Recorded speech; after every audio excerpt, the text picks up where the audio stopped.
Zoja, lep pozdrav. Pozdravljeni. Si mlada pevka, kako si zašla v glasbo? Zašla sem v glasbo, ko sem bila že majhna, pri enih 6 letih sem začela peti, me je mami prijavila na pevske in od takrat naprej pojem. Torej že kar nekaj let. Ja, že kar nekaj let, ja. Sedaj pa je čas tudi za avtorsko ustvarjanje, tudi za avtorsko glasbo, za lastne skladbe. Ja. In prva, ki si jo sedaj ponudila, je naslovljena Too Late to Stay.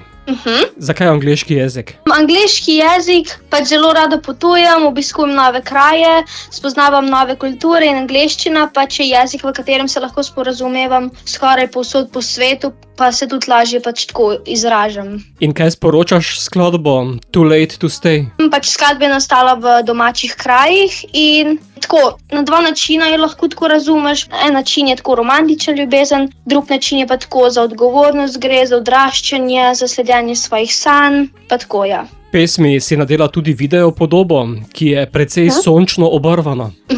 Nastajal je nekje na polju, pa zraven je bil pa takole hrib, pa smo tam tudi gor snemali na hribu. Je snemanje videa zahtevno? Zdaj za prvič ni bilo, sem tako mal mi je bilo sram, ampak je bilo čisto v redu, ful dobro mi je bilo. V videu je tudi avtomobil, že imaš vozniški izpit? Ne, nimam ga. Torej še bo potrebno počakati, da boš lahko vozila. Da, ja. To je tvoja prva skladba. Zoja, kako razmišljaš naprej? Za naprej razmišljam, da bom še veliko albumov posnela, zdaj pripravljam že nove pesmi in ja. In sedaj bova ta tvojo prvo tudi poslala našim poslušalcem.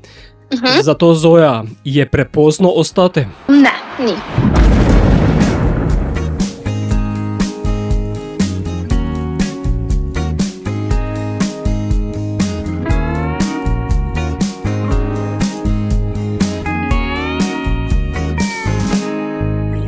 Just a little out of sync.